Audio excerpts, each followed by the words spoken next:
Hello, everybody, and welcome to an all-new episode of Press YYZ. We're the only Canadian gaming podcast that you can catch live on Twitch every Wednesday at 8 p.m. EST, as well as on podcast services and YouTube every Thursday. My name is Alexander Kajina. That's Kojima. Now, here's the Alexander thing. Kojima. Here's the thing. That came out real weird. However, when I was living in Japan for 6 months, I actually had a professor that would call me Alexander Kajina because, like, the ZI and the JI sounds in Japanese are, like, very, very similar to each other. So you'd be like, oh, hey, Alexander Kajina. And I'd be like, yeah, I mean, close enough. You know, you're not mistaken for thinking it is that way. Anyways, I'm Alexander Kazina, aka Alexander Kajina, and I am joined today by the one and only AJ Fraser. That's me, on the beach. Hell yeah. By none other than Nathan McInerney, who's trying to stay off Twitter because Survivor is currently going on. Yeah, I just realized I might have said that during your opening, so my apologies. What a terrible way to open the show, so sorry. I don't know if the podcast caught that particular bit. We'll have to go back when when I do my highlight of the episode to see if it did. I don't think it did. We'll have to go and see. And finally, by our film baby, the award-winning Alex Balant. I don't know what to do with my hands, guys. It's been a long time, but it's good to be back. Yeah. It's good to have you back. Oh. Yeah, it's been a while, and I'm very glad to be coming back on this episode specifically because, my gosh, have I been, one, playing a lot of video games, but also Xbox has been killing it. So I can't wait to get into it. Oh, I can't wait to get into it myself. But before we get started, a reminder, as usual, that we here at Press YYZ stand against discrimination of any kind. While we appreciate however you choose to give back to our show, there's no better way than to support us by being excellent to each other. Let's get a little bit of housekeeping out of the way. We had a tremendous extra live stream this past Sunday. The entire crew showed up, and we had all manner of crazy and fun shenanigans, played all sorts of great games, which I'm sure we'll get into over the course of the podcast. And we managed to raise over $860 for the Big Beautiful Kids over at the Sick Kids Foundation in Toronto. We appreciate your donations and or your support that you gave us during that stream so much. And thanks to us raising $860, we're going to be doing another 12-hour live stream to raise money for Extra Life in December. The date and details of the stream are still being ironed out as we speak, but the moment that we have them set in stone, we'll be the first to tell you. There are also a bunch of other stretch goals that we managed to reach during the stream, such as doing a group Phasmophobia stream, doing a group Spider-Man stream when the kind of new update drops for Marvel's Avengers. All of that stuff will be coming soon, and hopefully sooner rather than later. And again, we will keep you updated once we know that is happening. Jumping into some more immediate stuff, Nathan, you are going to be jumping into some more Forza Horizon 5 tomorrow, Thursday, November 11th.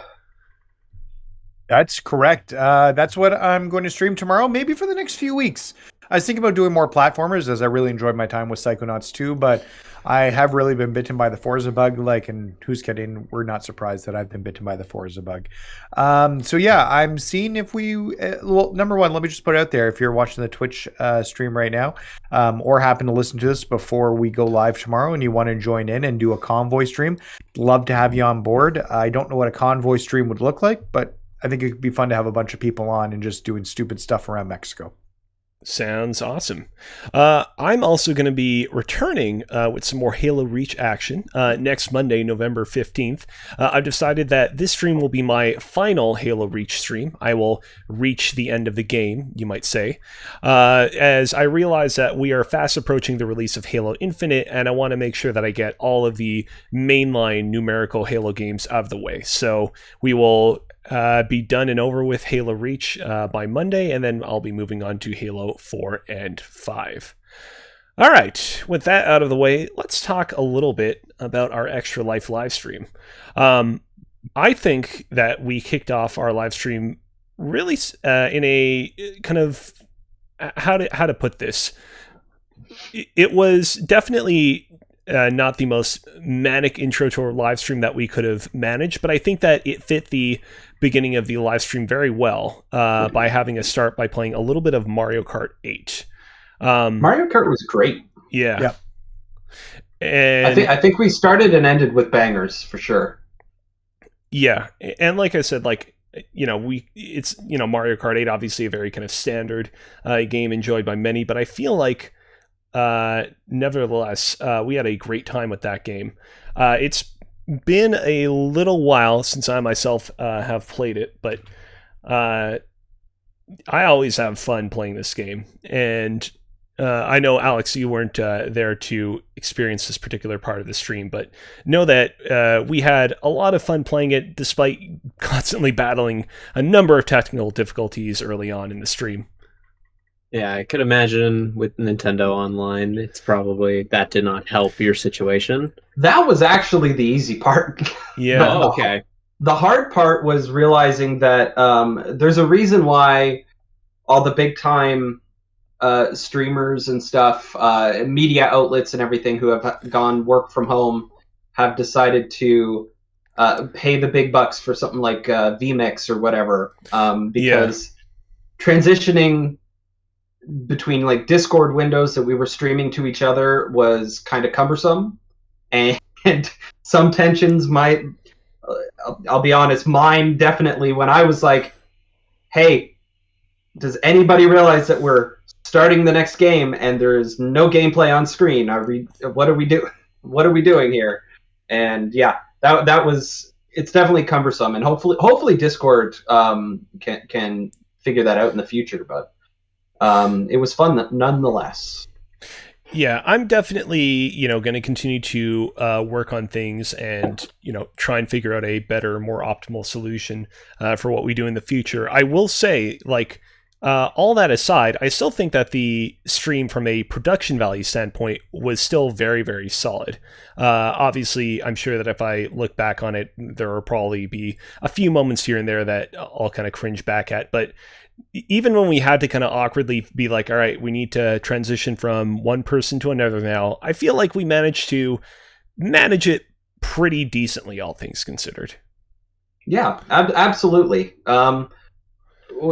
Once again, though, I also just want to say special thanks to Rachel, who actually jumped in and was my player 2 in this one. We played split screen, and I know we streamed some of that a little bit as well. It was super cool to be able to get her involved. The whole she's very mad at me. She's upset at me because one of the last races we did, I Mario Karted the shit out of her right at the end. She was about to get second place, and she ended up getting 5th, and she was not happy about it. Yeah, that can happen. Yeah. Still hasn't forgiven you, I assume. Yeah, it's been 3 days, so yeah. I Mario get it. Kart ends relationships. Yeah, That's true. Good thing we didn't play Mario Party. Yes. Now, I've talked quite a bit for the first few minutes of this stream. However, I want to throw the floor over to you guys to talk a little bit about the next game that we played on stream, which was a little title by the name of Forza Horizon 5. Been seeing some headlines about this game. Apparently, it's pretty popular. And Cozy, yes. can you give me the one? Yes, I can. Give me just a quick little second. Do you like my car? I do like your car. Oh my god! Wow. So wow. I just want to say I got real confused for a second because right now I'm looking at footage of Forza Horizon 5 from our extra live stream, and now you're showing footage of Forza Horizon 5, and I was like, wait, did I press the right button? Clearly I did. Is that a specific waifu? I have no idea. And there's actually I have a fun story about it. Hold on, is that not the waifu from Guilty Gear? The one that they introduced recently? Nathan, you know who I'm talking about. Can't tell enough. I don't think so. I don't know. You're talking about Jack, I believe. Jacko, correct. Well, Jacko. Okay, And I do not believe so. I've got a bit of a story. If you'll allow me for a moment, I need to. First of all, in terms of Forza and everything, it's great. I find the menus to be a bit cumbersome and annoying. Yeah. Especially trying to do all this stuff in here. But I have some sad news, Nathan. I will not be able to join you on your stream. Oh no! On your Convoy stream. Okay. So, let's see here. So, I downloaded a couple good, nice, God. Okay. anime decals. Did you get banned? Because they were curated to me in the store, right? Yep. And so I figured, hey, you know what? These are very well-made pieces of artwork because making stuff in the Forza decal editor is a cumbersome experience in myself. I am not an artist. I was able to actually make, what was it? This here, the Press YYZ logo. That looks right. wonderful. Hell yeah. Looks extremely it's not good. perfect. It's not perfect, but it works. It looks good on a car that's moving at 200 kilometers per hour. Yep. So I was served those gigantic, objectifying, unrealistic anime mommy milkers as vinyl decals under the curated content tab. So I thought to myself, you know what would be really funny? If they allow this sort of thing to just traverse the world, they you know what? They're going to have a good sense of humor, right? So I went ahead and I made this. The Pornhub logo, because I thought it would be funny to drive around in a vehicle with Pornhub written on the side, get some attention. It'd be funny. I'd have a couple giggles. For the record, I've seen car vinyls when you pick the car and then buy a car and then it has vinyls, and they do have the Pornhub logo on them already. Yeah, so I didn't think much of it. I made it. It looks great. It looks real. Everything's correct on it. I thought I could get away with this cheeky logo. However, I am now banned for a week, specifically from the user content, user-generated content section of the game. I think I might be banned further because I have not been able to connect online whatsoever. Well, the online connection's been notoriously terrible for this game. It was fine over the weekend, and I wasn't having problems. It was disconnecting me, but I would be able to rejoin. I have not been able to rejoin. And it's to the point where I can't... So it's for the next week. I did the math because they give it an hour length, and it was like 165-hour ban, which is about a week. And I can't even delete this until after my ban is up, because my gamer tag has been banned from this feature. I thought I was just going to have a giggle and make a couple people laugh. Now, in hindsight, I went and checked some of the terms of service. I Googled, why was I banned? And it explicitly states that you... what is it? You can't, like, create other people's corporate logos. I have the verbiage. No, you can make other people's logos. You just...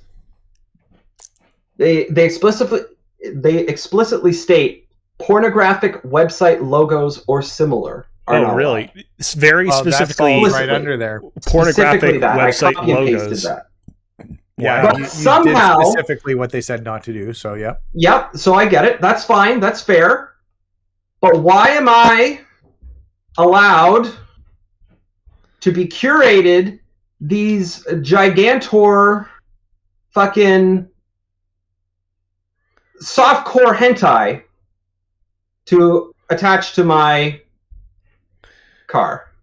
There's a little...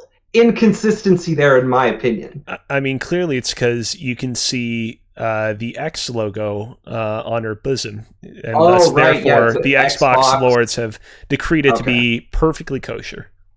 Okay, well, Nathan Phil Spencer himself saw it and gave it his stamp of approval. Of course, yeah, that's what that means. Right. Nathan, I will, if I haven't been banned from the online stuff, I will attempt to connect and go into your convoy, but at this point, it's not looking too promising. Okay. Well, we always have next week. You should be unbanned by next week. Yeah, that would be nice. There's one other thing I want to show Alex. Ooh, Halo. Oh, wow. That's the one guy. Is there a way to load pictures in? Or no? How are they making this art through the vinyls? So what I ended up doing to make the Press YYZ logo is I opened OBS and I made a semi-transparent. I put in a semi-transparent image of our logo and kind of scaled it on the background screen of the editor. Yeah. And then I took all the shapes with the controller and mouse and just control stick them over and skewed them and everything to try and get the right shape and all that and fit. Oh, on PC. Yeah, so it's like tracing paper. Not on PC, but I used the I just plugged my Xbox is currently connected into OBS, right? And that's that's what you're seeing here. And, gotcha. And so I essentially just traced it with the shapes that they gave me and made the colors and everything like that. So yeah, and then also there's this dabbing Pikachu, which I thought was cute. Yeah. I made a Green Lantern car. I saw that the first day. That was pretty good. I feel like I've seen that car that you're driving now, AJ. I feel like I've seen that in real life. It's possible. Quite possible. In real life, yeah. I can recognize those anime women anywhere. Of course. So, moving on from misadventures in creating pornographic logos, how do we feel about the game itself? It's good. It's very good. It's very good. It's my game of the year. As somebody who doesn't like racing games kind of really at all, I've spent a lot of time in this already, and I just started playing it on Monday when I went to Australia, and then when it came out on Tuesday, I came back. Yeah, of course. I that happened when we played on Thursday. I was on New Zealand, and then I was back by midnight. Yeah, time travel's great. Yeah. But yeah, the game itself is incredible. Like y'all have been going on some crazy trips that you haven't really been highlighting a lot on social media.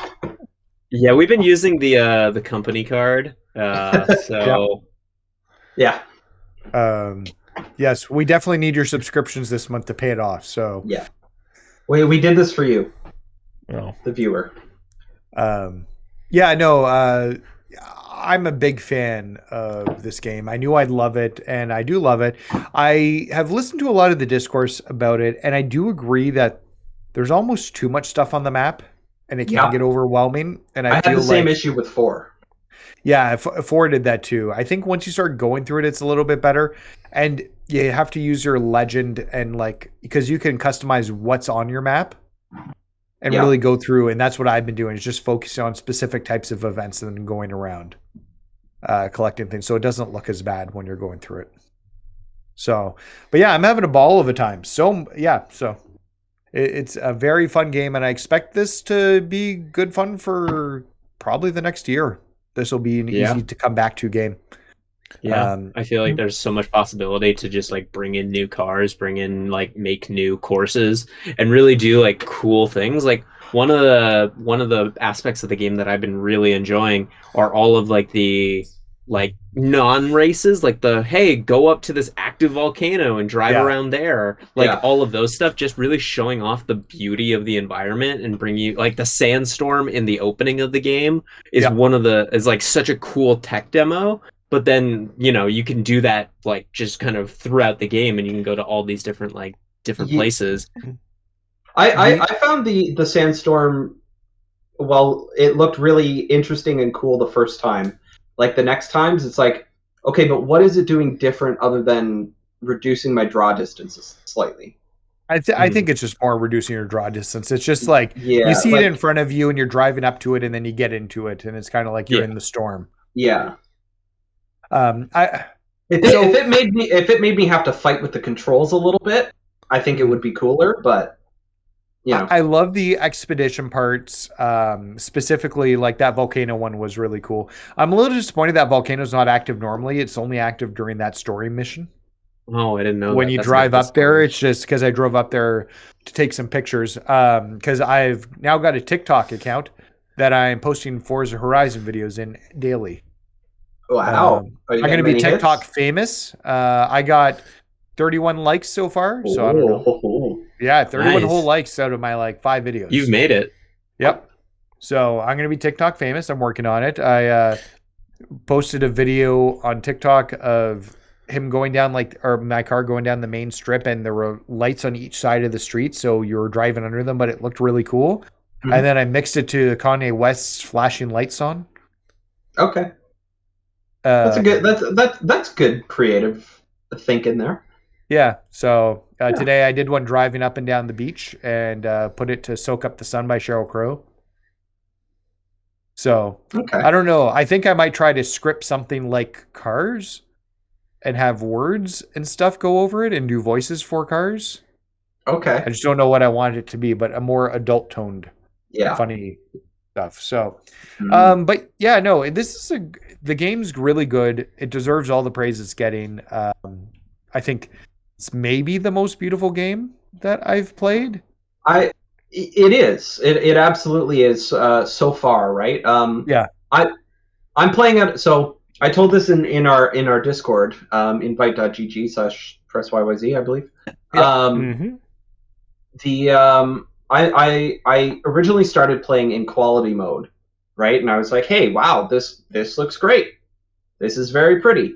I played for a day or whatever, a handful of hours, and then I just figured, let's just go see what performance mode looks like. And I started it up. I was like, it doesn't look much different. I think if I really try and scrutinize it, I can pick out like the fine details in like the distance that are no longer there. But other than that, it still looks really, really good. And then I went, I did that like during our stream and everything. It was all performance mode. And then the other on Monday, I decided to try and put it back into quality mode just to see. Can't go back. I can't go back. I started to get nauseous from it being at 30 frames per second, driving at that speed. Like I could count the 30 frames. Like that's how slow it felt trying to go back to that.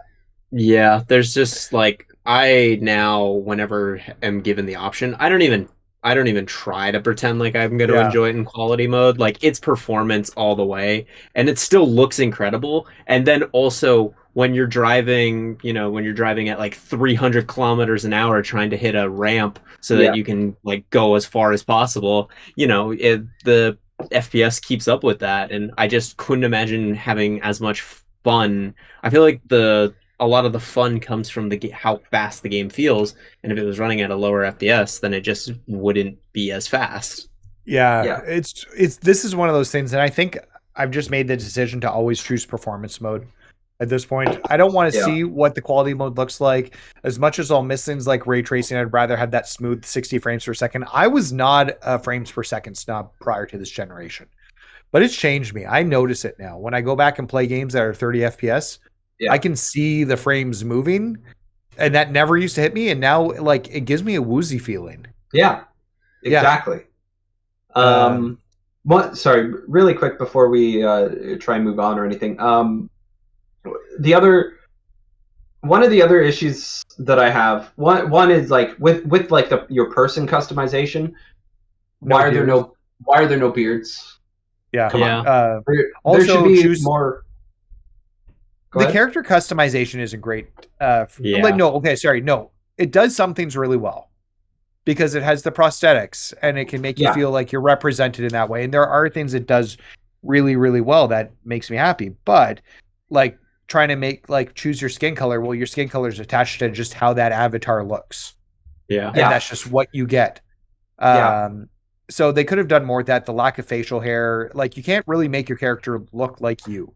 Exactly. And like I've resorted to wearing one of the blue medical masks over my face just to make it look more like me, because you know I have a beard and I can't make myself look that way. And the other thing is when it comes to the cars, and I've had this issue in the past when it came to like the cars that they chose to include in the game. Yep. So, for example, the Ford Focus that I'm currently driving in this game, right? It's a couple years newer than mine in real life. There's one of a similar body style. The 2003 Ford Focus in this game is very similar in body style to the Ford Focus I actually own in real life. One of the things I like to do is customize the car to look like my car in real life. Especially if my car is represented, then I can take my car and race with my car in the game. That's, just part of the fantasy. But the problem is very similar to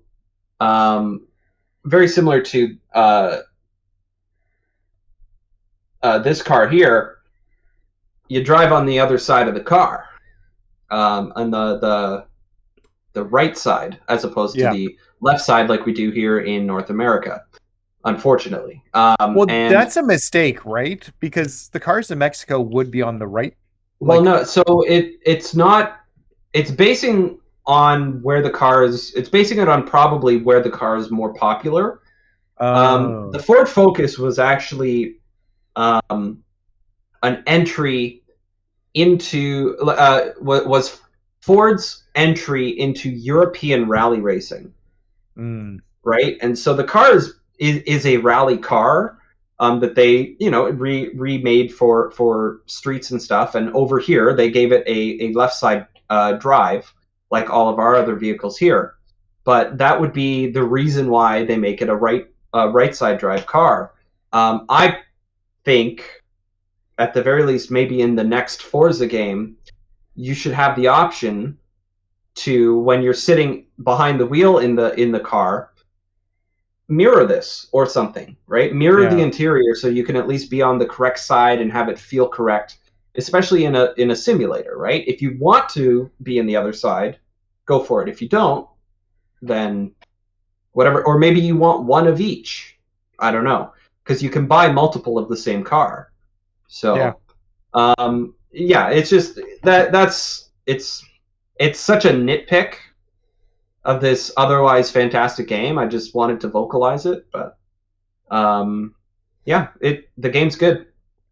The last thing I want to touch on with regards to Forza Horizon 5 before we move on is, obviously all three of you are very smitten with it. Nathan, you yourself said that you view this game as possibly your game of the year.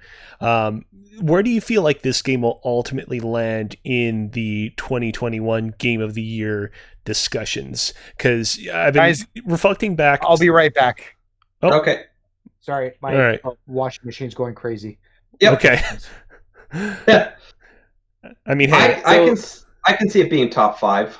I just want to say real quick, because I've been reflecting back on some of the prior Game of the Year awards that we've had over the course of the past decade, and I don't really feel like the Forza series has played that big of a role in those discussions. Although I will also say, as somebody who's never really cared about this series, I do kind of block it out when it does come up. So understand that I'm not the most reliable historian here. Yeah, I mean, just sports games in general kind of get disregarded a lot. And I know Forza's not like a sports game, but like that genre. I know was it last year Tony Hawk Pro Skater 1 and 2 didn't really get too much recognition, but that's also a remake, so that might be. But I kind of expect Forza, with it being so close, might get some recognition, but I don't see it like winning anything. I feel like people don't think of a racing game as like a potential Game of the Year contender, which is unfortunate, because if any racing game should do it, I feel like this is like one that easily could. I think that'll change this year. Like everybody I'm seeing from outlets seems to be praising the game right now. Even people who wouldn't normally play racing games. Will it win Game of the Year? It'll be in contention for Game of the Year. It'll show up on the Game of the Year like lists. Just will it win? I guess that's the bigger question. I don't know the answer to that. Really, it comes down to what we've still got. Halo coming out. Yeah, but that's not even, at least for the Jeff Keighley Awards, that's not going to be up for consideration. I feel like at this point everything has come out. Yeah, maybe Battlefield is I think Battlefield's the only thing that's not out yet that can still be in contention. Battlefield's not going to be up either. You know what? This might be better when we segue to just talking about Xbox. Sure, general. That's fair. Fair enough. Yeah, but yeah, no, it's a good game. It'll be in Game of the Year talk. It's just a matter of what this is going to be a weird year for games because nothing's really. There's no God of War. There's no. Everybody says Red Dead Redemption 2. There's no major like Breath of the Wild or Mario AAA like. Yeah, there's not one game that is hogging the attention. When people talk Game of the Year right now, you're still hearing Hitman 3. We're still hearing Returnal, Ratchet and Clank, Deathloop. Some people are talking Psychonauts, which we'll talk a bit too in a bit. Metroid, yep, 100%. So there's lots of games which are going to be in the conversation for Game of the Year at this point. There's lots of games that are going to be in the conversation, but I wonder if this year we're going to be affected a little bit more by recency bias in that. Just because of the, I don't know, because for me, not having a PS5, Returnal kind of came and went, right? Yep. And Deathloop kind of came and went. Hitman 3 coming out in January did not help it at all. Yeah, exactly. So I don't know. Yeah, it'll be interesting to see sort of what comes up there and sort of what ends up kind of being. I feel like once we see like the contenders, then people are gonna really like the conversations about those games will probably pick up again. So I don't know. I feel like it's still just completely up in the air. No, 100%. This is actually like something like Hitman would actually benefit, or Returnal, like a DLC patch at this point. Like a big piece of DLC would help bring the conversation back on those type of games. Yeah, it's a reason to go back to something, right? Would help remove the recency bias, but at the same time, it's like that shouldn't have to factor in, right? Yeah, this is like 2019 when there was a whole bunch of games and like things like Jedi Fallen Order ended up on people's Game of the Year and things like that. Yeah. So just because there isn't it's not that it's not a strong year, it's just that you just don't have that one or two standout games, which everybody's like, no, this is it. Mm-hmm. So but what will be interesting is that we're going to have a great conversation later this year about games. Absolutely. And it's not going to be dominated by one thing. And that's going to be the big discourse is about all these great games that came out. So, for sure. Yeah. This year in particular, I feel like I've been actually able to really play mostly everything that has come out of note. Like with a lot of it coming to Game Pass, and then like there's a couple of like PlayStation exclusives. I've been rather on top of stuff, so it's going to be really interesting kind of like looking back after Halo comes out and thinking like, okay, what actually was what are my favorite games of this year? Mm-hmm. Yeah, I think one of the advantages to a year without a big AAA release like your God of War 2018s or your Red Dead Redemption 2s is that you can have a little bit more of a discussion around the kind of double and a half A games like your Metroid Dreads or your Ratchet and Clank Rift Aparts. And you can really have a discussion about how do these games compare and contrast against each other, which one is better that maybe you wouldn't have if you had a God of War overshadowing them. Heck, even something like Hot Wheels Unleashed, which I played earlier this way and caught me by surprise. It's not something I'm going to talk about it'll be in my favorite games of the year this year because it blew me away for what it was. And it was just like, but I had no expectations out of that game. And something where I could see discourse and the way people talked about that for the 20 minutes when it came out. Yeah. Yeah, absolutely. Same thing. It was the same thing with Guardians of the Galaxy as well. Yep. I don't think, aside from people like Mitch who are like die hard, will love anything Marvel, I wasn't expecting Guardians to be good, and I love that franchise. And that Guardians is one of my favorite games of the year. So yeah, no, definitely exciting stuff. Before we have a more intimate discussion on this past year, particularly as it relates to Xbox, let's touch base on a few more things that happened during the extra live stream. One thing that I've been meaning to get to, that I'm sure you, AJ, will have quite a bit to talk about, is the Airborne Kingdom of the live stream. Airborne Kingdom, a game that we were previously introduced to by your friend Ben Wander way back on episode 26 of Press YYZ. Mm-hmm. We finally sat down and had Mitch play it while I provided a little bit of color commentary, and none other than Rachel guided the two of us through the experience. Yeah. So I was, as somebody who is experienced in city builder games, I was a little frustrated with Mitch's lack of experience in city builder games. So I had to call in for backup and get Rachel to sit in the chair for me. Because by trade, she is an early childhood educator. So she, in certain aspects, can definitely be a lot more patient than I can when it comes to teaching somebody new things, especially something that I know very well and just comes really easily to me. That being said, once things started going, Mitch seemed to get the hang of it, but was definitely feeling the performance anxiety towards the end of it. But yeah, Airborne Kingdom, it's a city builder where you build a city in the sky. Think Rapture, not Rapture. What is it? Columbia, that's the one. Rapture's under the sea. Columbia in BioShock Infinite. And you can take that city and fly it around to destinations across this big world map. And you're gathering resources from the ground and bringing them up to your city to build new buildings, etc. There's a tech tree and everything. We've talked about it a few times on this very podcast, and I really enjoy the game. I don't know if Mitch enjoyed the game. It's not for everybody, but we were actually able to give away a few codes on stream too. Special thanks to Ben and a Wandering Band, the creators of the game, for donating those for a good cause. Hell yeah, and we still have a few codes left over, if I recall correctly. So we do. We got to figure out a way to give those away.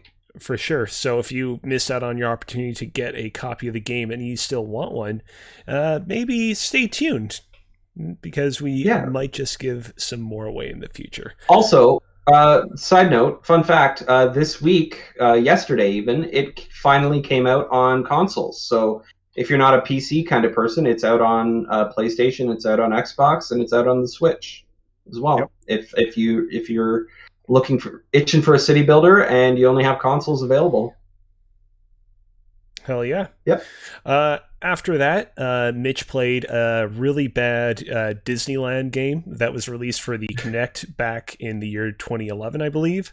And then after that, myself, Mitch, and Nathan jumped into a little bit of Fall Guys, which is a game that I enjoyed quite a bit back in the day, but which I had not been back to for quite some time. And I gotta say, I enjoyed some of the new mini games that they have in the game now. Yeah, Season 5 is definitely the best update they've done. I think they've figured out what works and what doesn't work when they're making these mini games. That being said, Season 5 has been going on for freaking ever. I maxed out whatever the Fame Path or whatever we call it. I think it's the Fame Path, like months and months ago. And it's not giving you a lot of reason to come back to play it regularly. So, I don't know. But yeah, no, super fun game still. Fall Guys is still one of my favorites, even though it came out last year. Absolute treasure that we got this for free on PlayStation Plus. Yeah. Hell yeah. And Nathan, your Drivatar just drove past me. Oh, nice. Whoa. What's he driving? It looked like a Beamer. Okay. After that, both Mitch, Cozy, and pretty much everybody else on the podcast had to step out for a few minutes. And so Johnny Ace and Mermaid Boy took the wheel and played some Pokemon Dynamax Adventures. I really appreciate... that's Mermaid Man. Oh, is it Mermaid Man? Yeah, that's right. Yeah. Johnny Ace, after he rescued me from Canadian Narnia, told me that his name was Mermaid Boy, but I guess he was mistaken. That's a big, long story that you'll have to tune into the live stream to understand. Real champ, that Johnny Ace, for showing up and playing some Dynamax Adventures. That mode is still fun, and hopefully it doesn't seem like the recent Diamond and Pearl remakes have like a version of this particular mode, but hopefully future Pokemon games will iterate on it a bit, because this is still quite a bit of fun. After that, we decided to get down and play a little bit of multiplayer modes in Halo the Master Chief Collection.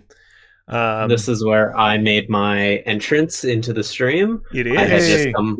I just came back from watching Eternals, and I was really happy that you guys...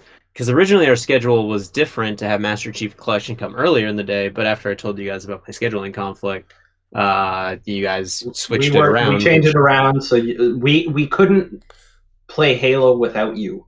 That's what it boils down to. Which I absolutely appreciate. And as well, this is at the point where we cross the stretch goal, where now I have to stream Kingdom Hearts. It is. So that's a thing that's going to happen at some point. Yep. Hell yeah! I'm really looking forward to it. We'll have more detail. We'll have some more details about what that's going to entail. But weirdly enough, I'm actually kind of looking forward to it as well. Just in the sense that I can finally face my fears and have a leg to stand on my dislike of this franchise. What if you fall in love with it? Listen, that's secretly what I'm hoping, but I just think I'm too far gone. But I will go in with an open mind and as little of a bias as possible. All right. Mm-hmm.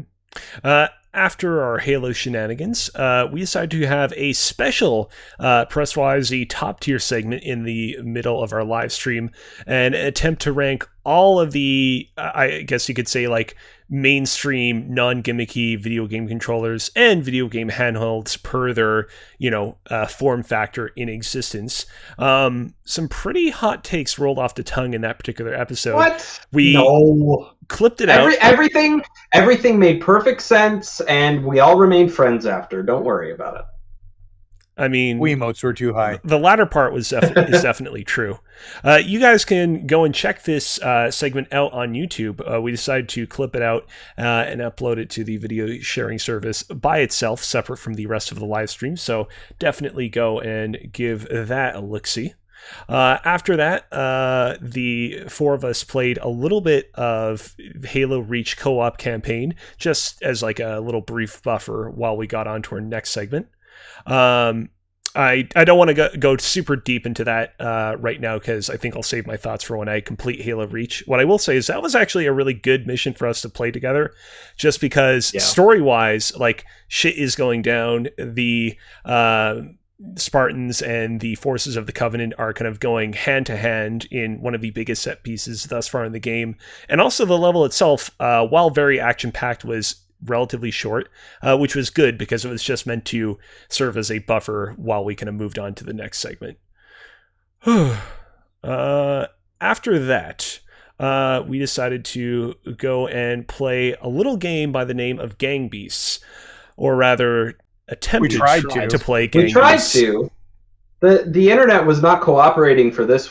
I don't think it was the internet. I think it was the game. Well, it was the game's internet.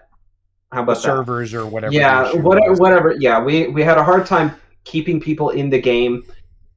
I had a lot of fun when we got into the game itself, and I really wish it had just worked. Yeah, because it would have been nice to like get better and more familiar with the controls and like get good at it for a little bit. I think if we can ever get live and do this locally, I think this could be a good time. Absolutely. I think the internet was such a mess trying to get it started. We spent too much time trying to get this game going. Yeah. And working. So, yeah. Anyways, but Game Beast's fun. Yeah. So yeah. For those of you who are currently watching this episode live, the sheer framiness of the game on stream is that's not the recording. That literally was how it looked in game. To give you an example of what our not for me. Like, it was perfectly live. It was perfectly fine live for me playing. I think I think your computer was a little tired and needed a breath at that point. It's possible. After streaming for 10 hours. I also was not using an Ethernet cable with my Xbox for this particular segment. But then again, I didn't need to use an Ethernet cable for Halo or some of the other games, and those worked out fine. So I don't really know what to say. Gang Beasts, you're a cool game, but unfortunately, you don't work as well as you could. After that, we played a game that honestly kind of surprised me. Golf with your friends. I thought this was going to be like kind of like a traditional golf game in the vein of something like Hot Shots with some like cutesy characters, but that's not what this game was at all. It's hardcore chaotic. Yeah. The fact that you can smack into each other's balls and like kick and move them out of the way like curling. Like, it's like competitive real-time curling rather than turn-based. Yeah, nobody loves their balls smacking together. No, it's not a fun experience. Yeah, but no, the game was fun. I'll tell you that. Yeah, definitely. And we got Court on. Yeah, Court joined us. No, it was a good time. I think there's easier courses than this one. And maybe for our first time, I might have suggested picking one of those, but Mitch programmed everything. It's all good. But yeah, no, I had a great time playing this game. Just super fun, chaotic. You never know what's going to happen. And it's kind of a crapshoot unless I guess you really know the courses and how to play it. Yeah, this reminded me of those games that you could play freely on your PC during like the early to mid 2000s, like on Miniclip, for example. But like if they kind of took that and souped it up a little bit and added high definition graphics and the like, but only slightly high definition graphics. This was a lot of fun. Also, the online worked flawlessly.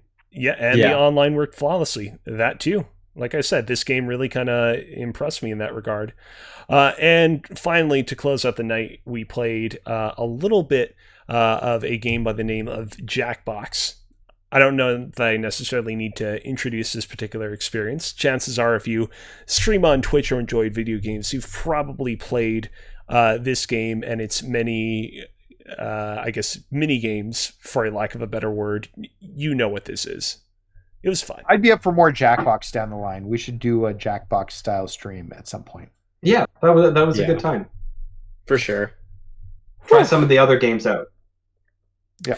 Yeah, this version of Jackbox had some really interesting sounding ones. And the two that we did play were actually quite a lot of fun. Yeah. And with that was every single game and segment that happened on our Extra Life live stream. Before we talk about our topic of the show for this evening, I want to know, are there any other games, aside from the games that we played on our live stream, that we've been playing over the course of this past week? I myself logged some more hours into Ratchet & Clank Rift Apart, but have not yet beaten it, and much like Halo Reach, I think I'll save my thoughts until I finally complete it. What about you guys?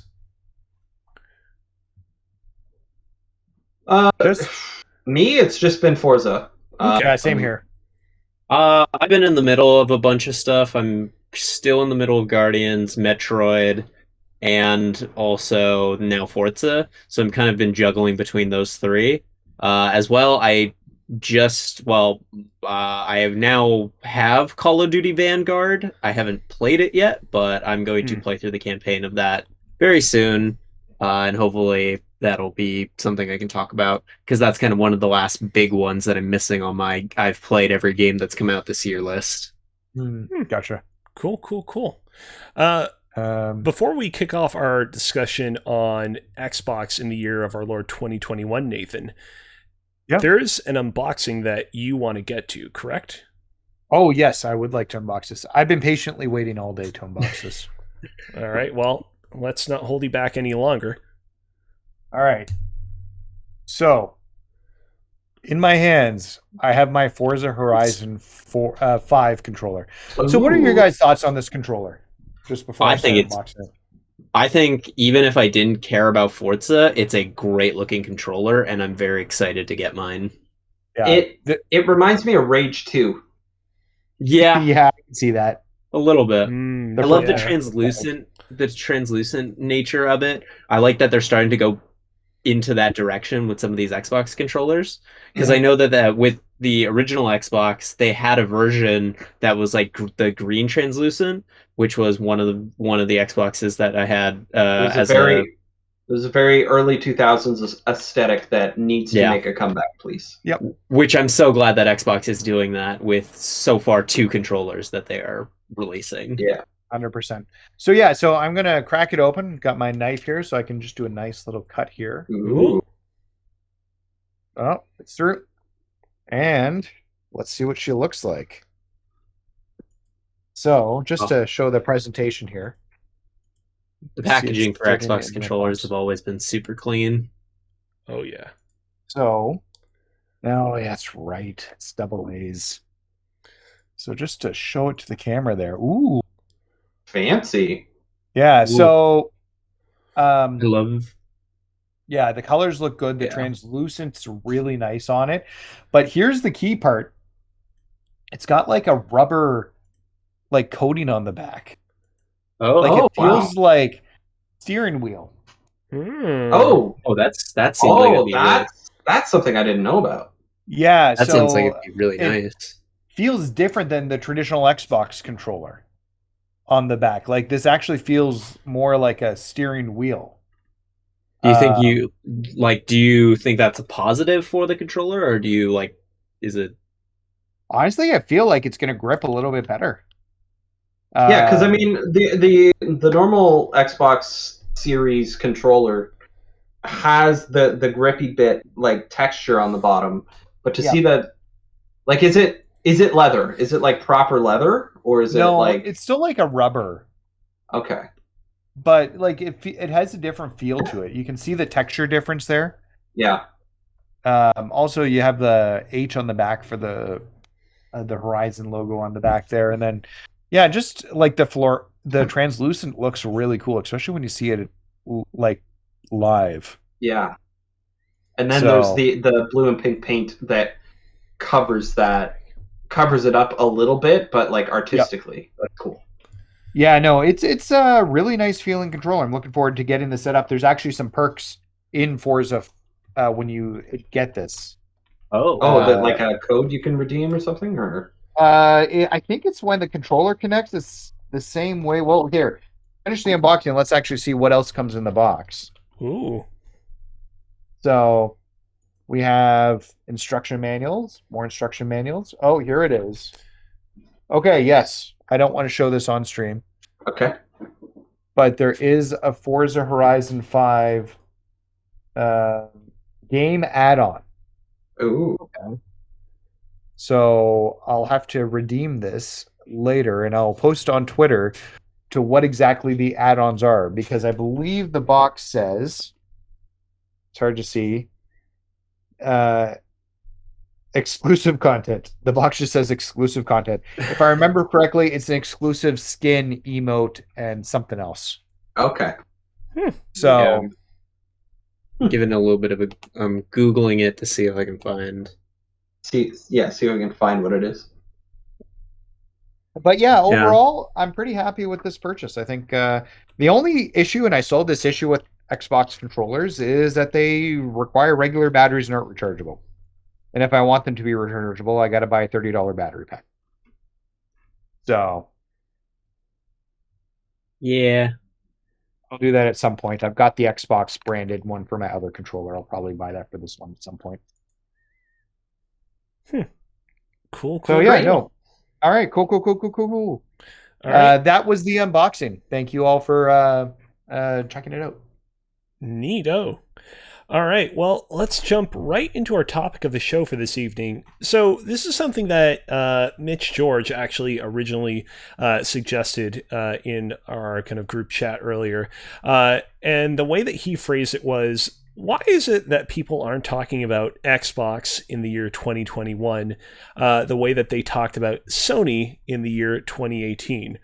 For context, for those of you who might not have been alive in the year 2018, because you're a babby listening to the podcast, in that year, we saw the release of a number of pretty high-profile games for the PlayStation 4, including, but not limited to, God of War, Spider-Man from Insomniac, Detroit Become Human, Astrobot Rescue Mission, and of course, the Shadow of the Colossus remake from Blue Point Games, among many, many other quality first and third-party games.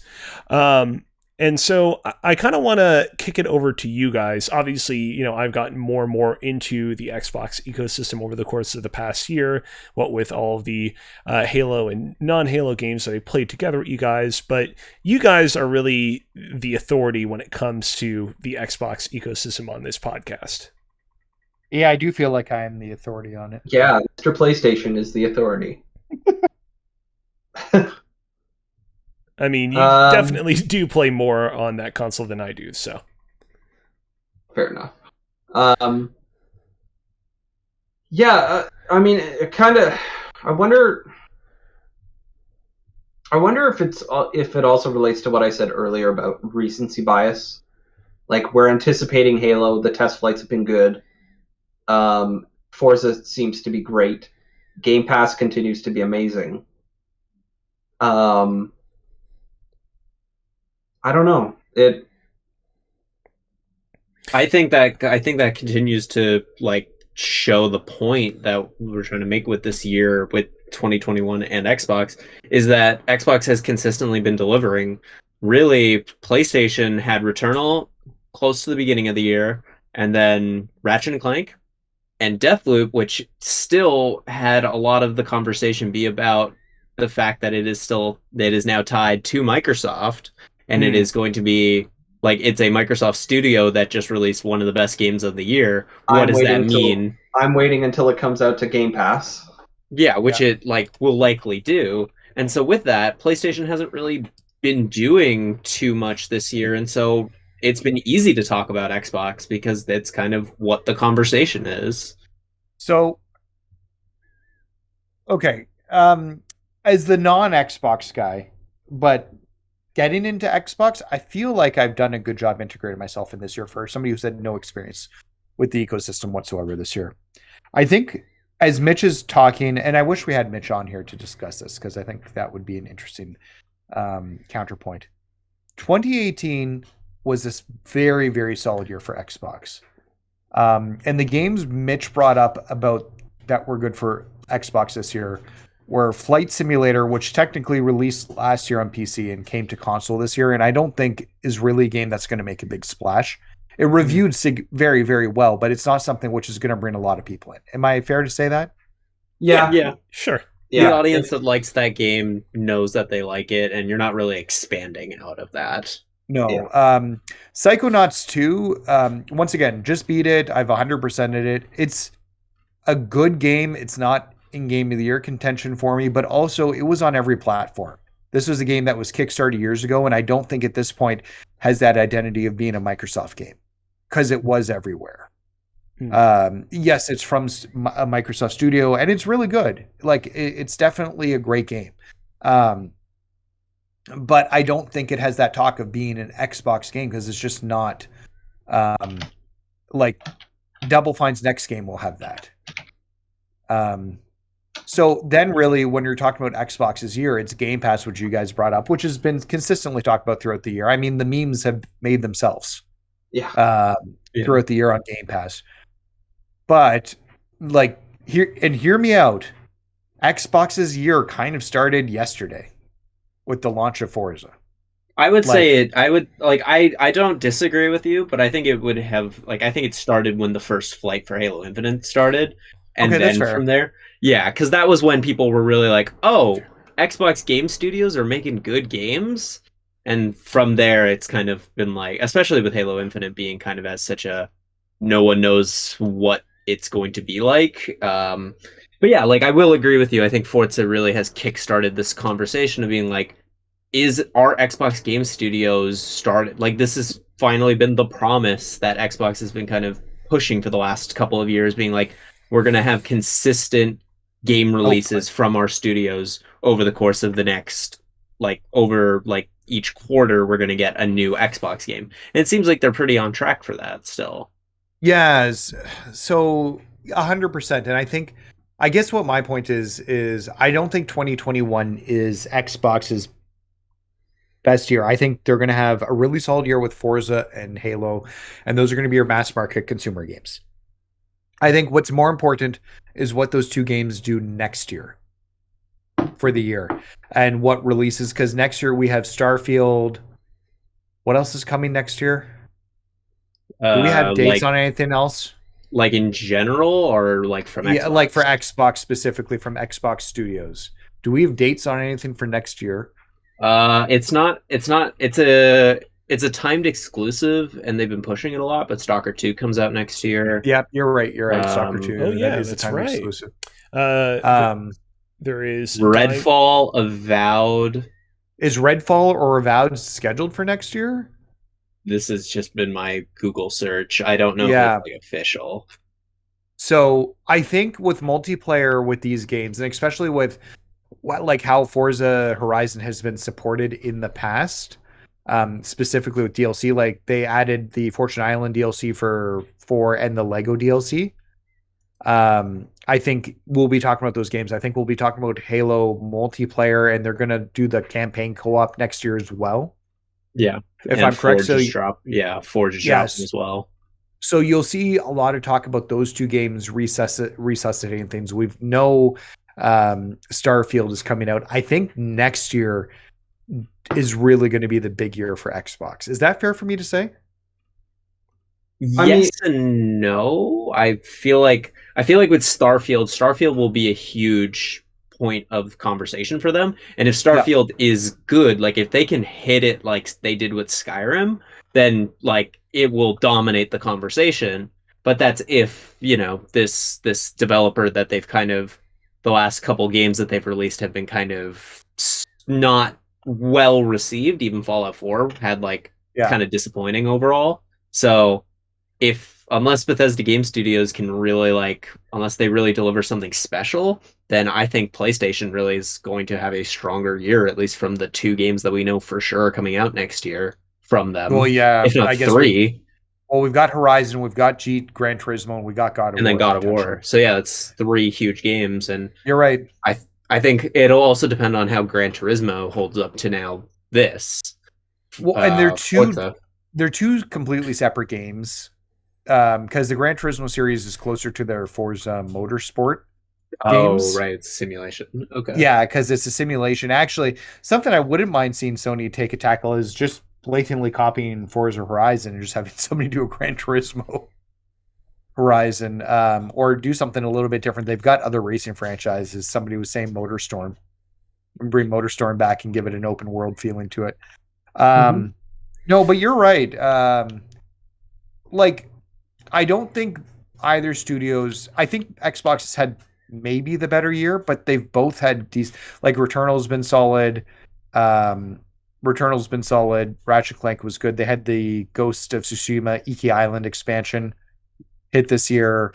The Death Stranding Director's Cut. Death Stranding Director's Cut. There's been enough Sony output this year to be decent, and I don't think at this point. Forza is their first big game, and they're probably going to have a great game with Halo. But then what does the output look like after that? I guess that's the big question. Right? I have been spending the past few minutes going through a list of all the major Xbox games coming in supposedly the year 2022. And yeah, the amount of games with actual fixed release dates on them are vanishingly small. Even some of the games that we mentioned earlier is oh yeah, for sure this will probably come out next year, like Stalker 2 for example, don't have set fixed release dates set in stone. But when you list out the sheer number of games that are at least on the horizon, I mean, it's really impressive when you consider things like The Other Worlds 2, Perfect Dark, Fable, the new one from Playground Games. It's quite an impressive lineup, but again, one that's really lacking in hard and firm dates. But obviously that's understandable given the nature of the world right now. Well, yeah, and I think it's better not to give dates. I know Phil Spencer has said the plan is to have a major game every quarter, right? Yeah, I believe so. The honest truth is that probably doesn't start till 2023. Yeah. I'd like to, because we know some of these games too when we go through them. Like Fable is being done by Turn 10, who just released Forza. Now it's a second team, but I don't think they're going to be pulling in Insomniac. In terms of, at least, yeah, the pace of getting it out there. So, and then we also know Everwild, Matt Booty on the Kind of Funny Xcast. He was on the Gamescast. He was on the Kind of Funny Gamescast. Said that, well, it was reported that it was being completely rebooted. He says that's a little harsh, but it does sound like they're doing some major work to it. So yeah, I guess I'm looking at Cozy's screen here. I forgot there was an Indiana Jones game that was announced from Machine Games. I think Xbox might have announced and I don't want to say they announced this stuff too early, but I think so. I think you can fairly say that to some of these. Yeah, I definitely think that they wanted to show what was in store and show what they're working on. But some of this stuff, like we saw last year at the Xbox reveal event, and we've seen no updates since. Like Avowed popped up from Obsidian, and then we haven't seen a single thing on it. Yeah, we haven't seen anything from Hellblade 2 in like 3 years now. I think it was 2019 that it got unveiled. Yeah. So I guess 2 years, but like we're going into 2022 and still not having heard anything about it. Mm-hmm. So, like, and I get, like I said, I understand that they just wanted to say we're working on stuff, and Sony did that too. Sony blew their load in. Was it the year they did Final Fantasy Remake? When Final Fantasy Remake, mean the year where they announced it, or yeah. Oh, that was 2016. Yeah. Or was that 2015? It's Final Fantasy. But like Last Guardian, that Shenmue. Yeah. It felt like a lot of projects were being mentioned and then taking forever to follow through on. Last of Us, I think, was unveiled later that year for The Last of Us 2. Yeah. And then it was constantly just updates when we were at E3 for like 2 years after that of like the updates on these games that were announced because they were announced too far out. Yeah, I believe a lot of those announcements happened over the course of 2016 because that was a big year where they had God of War, Final Fantasy VII Remake, Shenmue, and a couple of others at that E3. So, yeah, so I don't know. AJ, you haven't talked much. Sorry, I've been dominating the conversation as somebody who doesn't do Xbox much. So no, I mean, I think it's good to hear your perspective. I think my take I mentioned right at the beginning,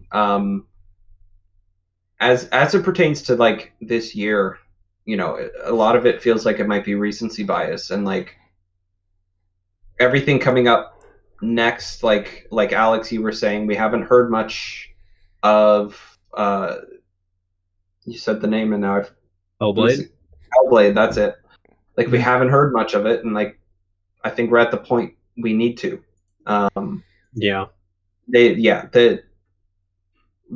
They wrote a bunch of checks. I just hope their ass can cash them when it comes to that. Comparing it to take it back to like Mitch's point, comparing it to 2018, like you had God of War and Spider-Man. What else was it? You also had Detroit as well. Detroit. A lot of. I will say, if you The Last Guardian. Yeah. No, Last Guardian was 2015. I think you're thinking about the Shadow of the Colossus remake. Shadow Colossus, yes. Yeah. I will say, if you look at, like, I'm looking at the Wikipedia right now for all the games that did come out in 2021 from Xbox Game Studios, and it's a lot of good stuff. You got the Age of Empires 2 Definitive Edition, Microsoft Flight Simulator for console, Psychonauts 2, Age of Empires 4 Forza Horizon, Halo Infinite, and Grounded. Grounded So, like, came just out? Hasn't that like just I been think it's constant beta? I think it's like officially like I think it didn't it like get out of alpha and is like out now, but it's still being updated. Like it did come out in 2020 in like the preview build, but I think it's out of preview now. Okay. Yeah. So early access in 2021, and it is released, or yeah, it got released. The enhanced version actually comes out. Came out yesterday.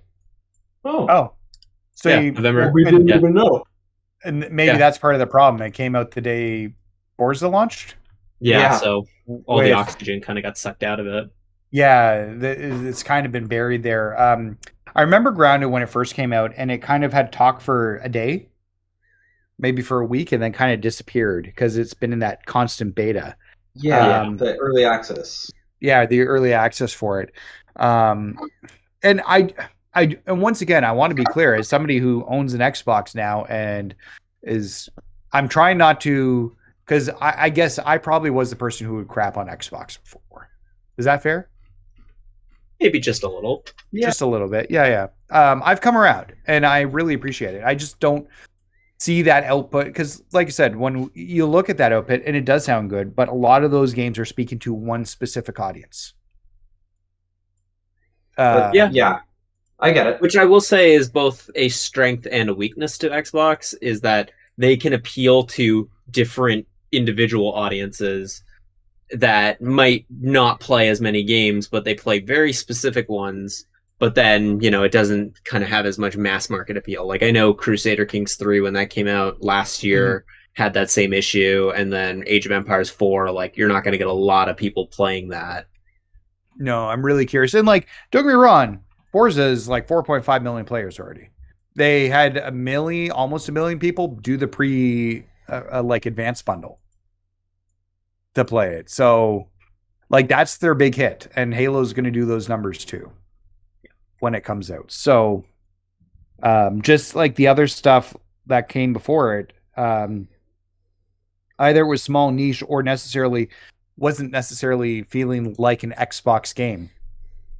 Like if you're talking Psychonauts, because that was in development forever. And was under, well, not Kickstarter, Fig. Yeah, it was under Fig, and then kept getting kicked around a whole bunch, and then like Double Fine was under a lot of like financial pressure for a while, and then Microsoft came in and scooped them up. Yeah, and they had to on the PlayStation console and Switch. No, not Switch, and PC because of their promises on Fig. Yeah. Like, so, I don't know. I'm trying not to be negative. I just don't think it's that year that they had with God of War. And God of War was like lightning in a bottle, too. Now, let's see what happens in the Halo campaign. Yeah. Yeah. If Halo knocks it out of the park, then that's a different story. Yes, 100%. I think no matter what happens, I'm going to enjoy the story of Halo. And we already know the multiplayer is going to be all right. But will the story of Halo be good? Like the point-to-point story be good enough and keep people engaged enough to... I will say, not to make this just a sole, like, just talk about speculating for Halo Infinite. We're going to find out a lot more, actually, the day after we're recording this. Yeah. They are doing an 11-minute campaign dive on IGN tomorrow, so we'll find out more then. But at least from what we've seen so far, it really seems like they are kind of, in some ways, copying God of War with the way that they're presenting the story. It looks like it is all one continuous cutscene, and like it'll like interchange from gameplay to cutscenes, kind of like more very naturally, like they did it with God of War. And so with that, it'll have that cinematic presentation to it, or hopefully, and that might really impress a lot of people. And kind of, I just remembered Skyrim is coming out again tomorrow. Yes. Oh, nice. Indeed it is. This is the one that adds fishing, right? Yes. So. It's really just the same game with a few mods. Basically. Yeah. Hopefully they paid the water textures are even better than last time. Oh boy. Yep. How are their puddle reflections going to be this time though? Is that Bethesda's?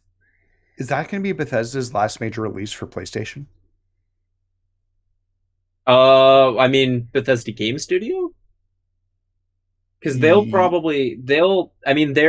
Bethesda, the publisher, is still releasing Ghostwire on PlayStation. Oh yeah, no, Ghostwire's still coming out. Yeah, true, and probably Elder Scrolls updates online too. Yeah, and Fallout 76 updates as well. Yeah, okay, never mind. No, yeah, I think this has been a strong year for Xbox. I just don't think it's been the year that blows everybody out of the water. Now, it started yesterday, I think, and we'll see what happens with Halo as we go through. No, you're right. It started with the test flights and everybody being excited about the test flights for Halo. Yeah. I think that was the first real showing of like, hey, these guys are like, it's actually something worth paying attention to instead of just getting disappointed. Yeah, they were completely quiet for basically a whole year almost since the previous E3. Which I really think now, in retrospect, was to their benefit, because now every time they say anything about the game, a lot of eyes immediately go onto it because of that information drip that they've been doing. Yeah. Absolutely. So, yeah, hopefully they stick the landing. Like, you guys tell me, as people who enjoy Halo, and I'm not the Halo guy, what does...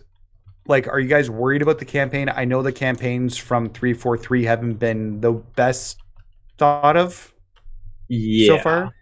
I am cautiously optimistic, because one of the problems that I think Halo 4 and Halo 5 had was that they didn't know what their audience was, because they didn't know if they wanted to appeal to casual people playing it, like who want to just play a first-person shooter, or do they appeal to the hardest of the hardcore Halo fans? And so with that, they kind of just like melded the two together not very well. And so because of that, it led to a lot of people on both sides being like, what the fuck is this? I know we've in the past, Alex, you and I have spoken about it at length on this very podcast. But specifically, it was so lore heavy in terms of you had to have read the books to really understand.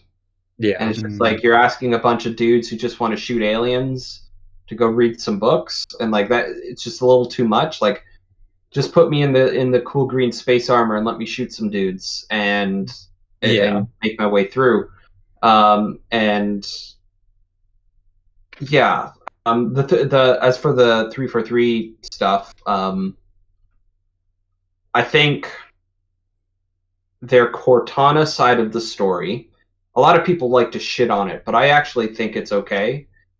I think it's good to... Minor spoilers for you, Cozy. I'm gonna be gentle about it. As you may have learned through some of the lore in... Yep, put the spoiler alert up. As you may have learned in some of the lore of in Halo, is after 7 years, AI tends to essentially decompose or degenerate, right? Yes. And they become they go through what is called rampancy. Mm-hmm. Okay? Yes, quite, yes. You know exactly what I'm talking. Yes. I might have watched that one anime movie, not the one anime movie, but one of the many anime movies that explain that part. Yeah. And so the 343 games, as they pertain to Cortana, explore that concept of what could happen if a very advanced AI goes rampant. And that's kind of what they explore. The part I didn't give a shit about is like the precursors to humanity and stuff like that, and like all of the Prometheans. I almost said Protheans. That's a different game series. The Prometheans and everything that come up. It's that originally built the Halo. Like, I think it was cooler having Halo's be a mystery than anything, and I cared more about the human element of Chief and Cortana. Yeah, to kind of jump off of that, all of the lore, Forerunner, Promethean, precursor stuff, like all of that stuff is way more interesting to read than when you hear somebody say this stuff to you, because then it just sounds like sci-fi nonsense.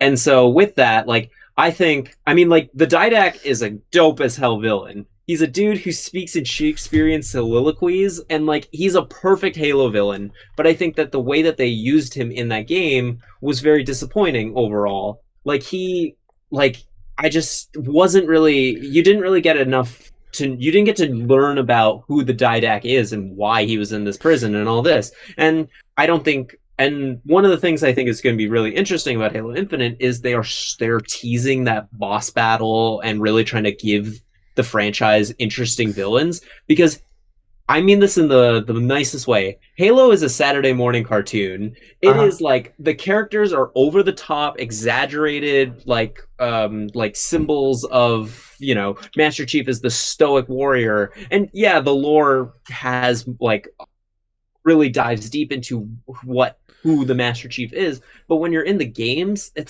I feel like it's less important to explain who Master Chief is instead of just showing. And that's one of the things I'm really excited about with Infinite, is they're really taking he is stoic, confident, and just like he respects humanity, but he will fuck up a Covenant or a Banished in this instance. Like there's a trailer, which I think is a cutscene from the game, where he's like floating through space, and every time he gets a Marine, he like handles the Marine body very carefully, and he's just knocking through Covenant. And so I guess like my point is, I really think the characterization of Halo Infinite has been really on point to what we've seen previously. And I mean this, I say this every time about Halo Infinite, is I feel like this is in all ways a sequel to Halo 3 than it was a sequel to Halo 5, because it just feels like a natural continuation of who Master Chief was by the end of Halo 3, who, like, what this universe meant and what it does and what it sounds like, what it looks like. And I think 343 has finally realized that, and because of that, we might finally have a good campaign from them.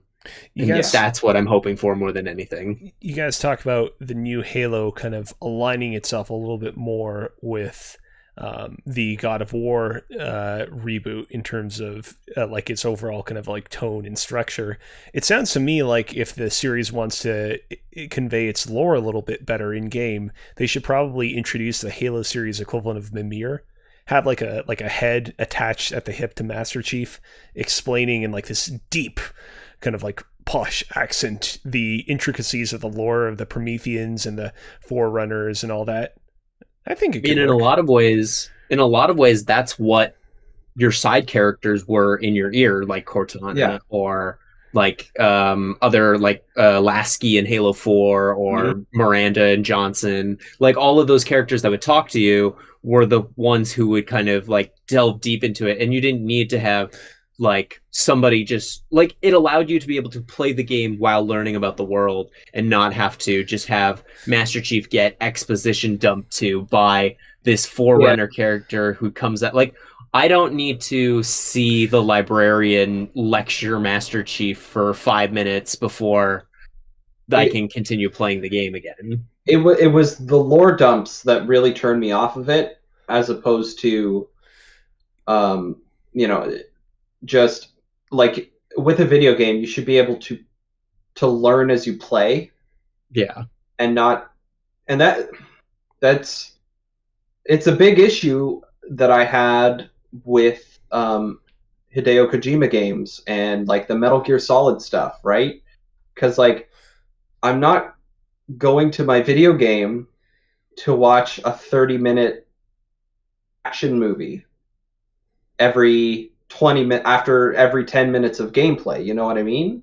And while that, Halo didn't go to that extent, obviously, they absolutely kind of fumbled in that here you are trying to figure out what the hell's going on, and then somebody shows up conveniently just to explain it to you, and it's just like, yeah, okay, great. How do I fix it? No, stop talking. Yeah. Okay, how do I fix it, please? Right? My hope is, and this is something that they've teased a little bit, the fact that the game takes place on the ring that it does.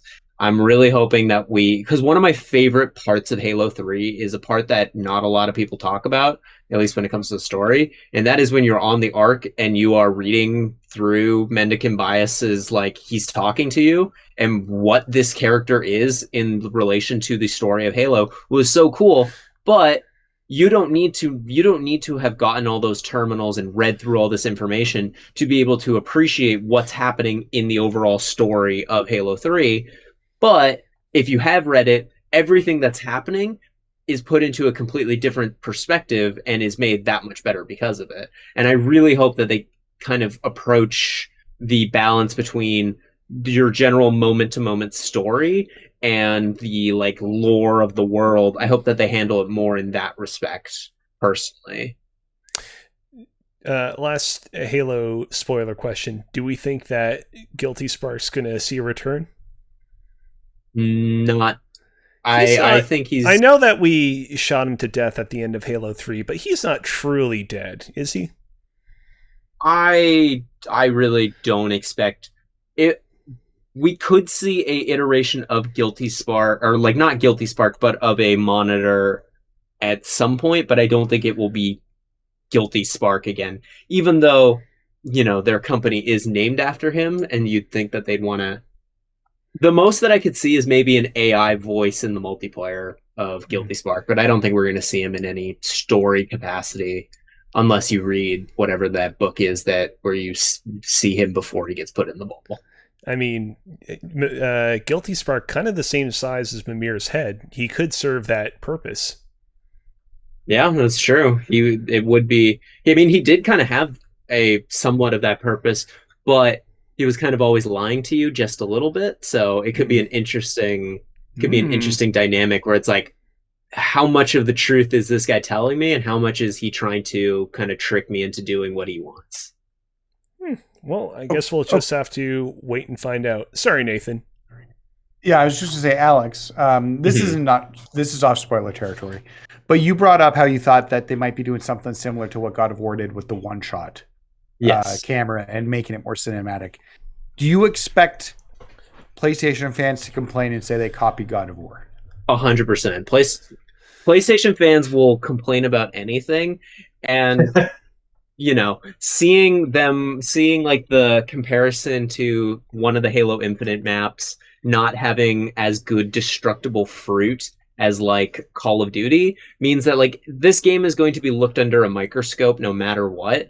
And there's going to be, I mean, and we're seeing it all the time. Every time there's a new game that comes out, somebody, like, a clip on Twitter goes viral of people pointing out some fundamental issue with it, and it's just complete nonsense. It's like something that doesn't detract from the game, and so I fully expect it. But you know what? It's cool, and honestly, I'm glad that they've been inspired by God of War, because it's such an interesting and really immersive way to present your story. That kind of, and now with the hardware being able to catch up to having the near instant loading, I feel like we're going to see that type of storytelling way more often.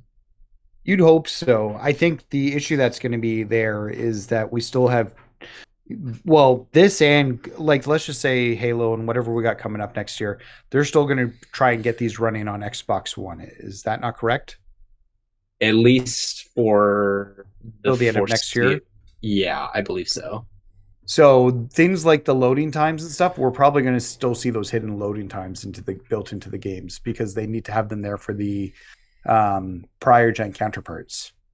Yeah, that is the sort of the one aspect of Halo Infinite that I'm cautious about, the fact that they are hitching themselves to this 9-year-old hardware at this point, that like how it, like, it's not gonna really present, like, the limitations aren't going to show themselves now, but imagine 4 or 5 years from now, when the Xbox One is completely, like, this service or the support for it will have kind of stopped.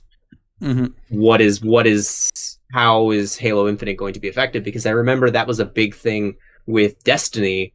Part of the reason that Bungie kind of wanted to jump from the first game to Destiny 2 was because they had the game originally on the Xbox 360 and the PS3.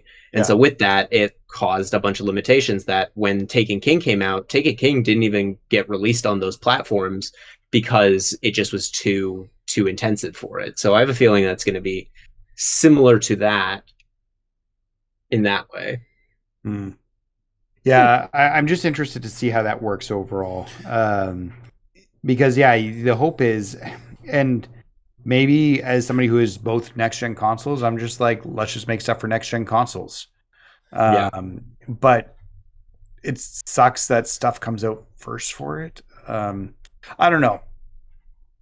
I don't know what my feelings are there. I want people to be able to play games, especially if they can't get systems, because that's the other issue, is that people just can't find systems still. Yeah. So Cool. I mean, I'd probably have a different perspective on this whole conversation if I had managed to secure a PS5 first as opposed to an Xbox. So. That's probably fair. Before we wrap up for the evening, I do want to kind of just briefly kind of say my piece. I think that you guys kind of touched up on a lot of what I've been thinking throughout this year as well. As was previously stated, like Xbox's year only really quote unquote started really recently, and you contrast it with Sony's year in 2018, and they benefited from kind of starting way earlier in the year with God of War releasing in the spring, and in the case of both God of War and Spider-Man 2018, both those games I think benefited from really exuberant kind of pre-release cycles and hype going into them, whereas it's been not to say that there's been a lack of hype for Forza Horizon 5 or Halo Infinite, but it's the narratives leading up to both those games' releases have been very different. And I think that and the lateness of the releases has definitely kind of affected overall how we perceive this year as being Microsoft's year versus 2018 as being Sony's year. Also, it wasn't like, I guess the other thing we didn't really take into contrast is Xbox really had nothing that year. Yeah. Right? Like, it was just Sony's with no competition whatsoever. But, yeah, I think what came out in 2018 from Xbox? Literally Googling the exact same thing right now because I don't have any. I mean, the big one is Sea of Thieves. Okay, but that kind of started with the whimper. That wasn't even a strong start. That's something that picked up steam as they made the game better. I think that was also Forza Horizon 4. Correct. Okay. Yeah. Great game, but obviously, like 5, it doesn't exactly exist in that same kind of stratosphere of hype in the way that something like a God of War does. Yeah. Though I will say that I wasn't even aware Forza Horizon was a franchise until I knew about Forza, but I didn't know that there was a difference between Forza Horizon and Forza Motorsport until 4. But then even then, I barely saw anything about it during that year. And this, I think with Forza Horizon 5 being on actually a popular console, it has increased the way that people talk about it. Like, it actually, is something recognizable, which I think is a huge benefit to that franchise just in general. And now it's something that I think a lot more people are going to be paying attention to. Okay. Yeah, no, that's fair. Okay, so to answer Mitch's question about why people aren't talking about Xbox the way they talk about Sony in 2018, I think I've formulated an answer based upon all our discussions. Ooh. So number one, Sony put out 3 to 4 great quality, excellent games that year. 2 supremely excellent games in God of War and Spider-Man, and a few other ones that were like Detroit and the Shadow of Colossus remake. Yeah. Xbox really didn't have anything worth talking about that year. Forza Horizon 5, I think, was a tail end, and if you were a carhead, there was conversation about that game. Sea of Thieves has actually built itself up, but people thought was dead on arrival when it launched. because of the lack of content on it. So there really wasn't the same competition, where this year, when you're looking at what Xbox has put out, it's really been a late burst on what these games are. And even when you talk Age of Empires, it launched last week? I think it was 2 weeks ago, 2 or 3 weeks ago. Something around there, yeah. Yeah, it was in October. I know that for sure. Yeah. Okay. So it has also launched in like this third quarter, and I think kind of been blurred into the lines there. So they've had a really strong like Q4, specifically like late Q3, Q4. But Sony's had a good start to the year. It's not like they haven't had any bullets in the chamber this year. So it's not one brand is hogging all the oxygen, because that's what happened in 2018. We had one brand put some banners out, and there was really little fires back from Xbox at that point. Where this year, Xbox has had a good year, so is Sony. Yeah. Am I fair? Yeah, you're completely fair, and I think they're both setting themselves up to have a really good like future years as well. Because despite Sony not really releasing too much in the later half of the year, they've still been talked about quite a bit, especially with like that last PlayStation showcase that they had, where they showed off their slate of a bunch of stuff coming in the next couple of years, including like Wolverine and showing off God of War and all of those games and Knights of the Old Republic. So like I think both companies it's a really exciting time where they're both trying to kind of go for each other's throats, and because of that we're getting really good presentations and being able to kind of like for people who do have both, who are fortunate enough, who are kind of like really living, we're getting kind of everything from both sides, which is really exciting. Yeah. Yep. Competition is good. Competition is good. But yeah, no, I hope that answers your question, Mitch. We'd love to hear your thoughts on our discussion about your question.